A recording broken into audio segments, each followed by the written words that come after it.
Today, we're going underground. Literally. We're going to explore an exhibition that uncovers the dark, criminal reality behind one of history's most ambitious architectural projects, Mythos, Germania.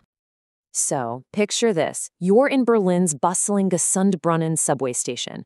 People are rushing everywhere. Trains are coming and going.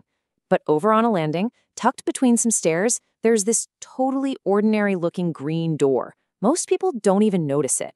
But behind that door, well, that's where our story begins. If you were to open that door, you'd find yourself heading down 39 steps. Not into another subway line, but into these hidden, intermediate levels of the station that were basically forgotten for decades. You're not just walking down a staircase, you're literally stepping back in time. Okay, so what is this history that's been buried for so long?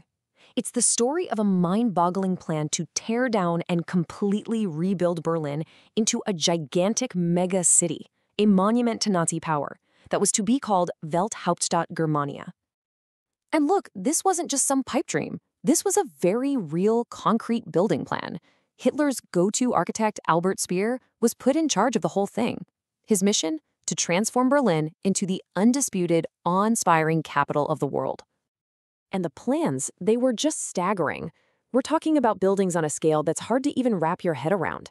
Massive avenues designed to dwarf anything that existed. And it was all for one reason: to scream the absolute power and supposed 1,000-year permanence of the Nazi regime to the world. This quote from the exhibition just nails it.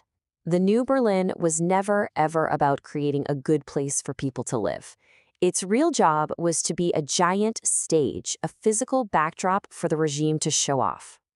To really give you a feel for this incredible scale, the centerpiece of the whole exhibition is this huge architectural model of Germania. You might have seen it. It was actually made for the 2004 movie Downfall. And seeing it in person, you finally get just how audacious, how insane these plans really were. But this is where the story takes a sharp and frankly, a very dark turn.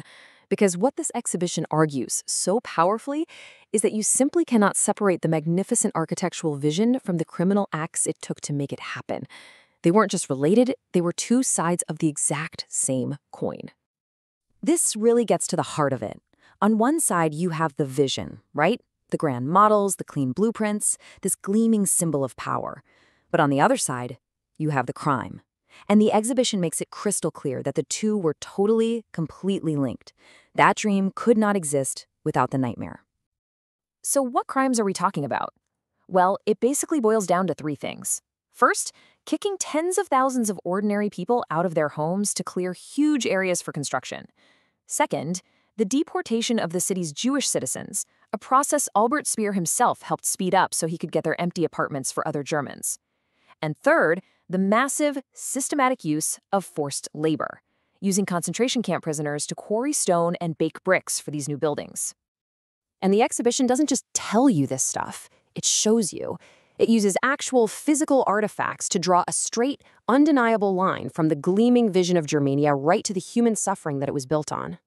This is how they do it, and it's brilliant. They deconstruct the myth piece by piece. You'll see, for example, an elegant lamppost designed by Speer for Germania's grand avenues. And then you learn it was made by forced laborers. You see artifacts dug up from a concentration camp quarry, and you suddenly understand the horrifying human cost of every single block of stone. It makes it real. So it begs the question, right? Why is an exhibition like this, hidden away in a subway station, so important today? Well, it's because it's all about the act of deliberately unearthing a history that some people might be more comfortable leaving buried. You know, the location isn't an accident. It's a powerful metaphor. By taking you underground, the exhibition is making you confront a history that is both literally and figuratively just beneath the surface of the modern city. It's a story you have to actively go looking for to bring it into the light. And the people doing this incredible work are a non-profit group called Berliner Unterwelten, or Berlin Underworlds. Their whole mission is to dig into this stuff, to expose the criminal consequences behind the architecture and to tear down the myths. And what's amazing? The exhibition is cared for entirely by volunteers.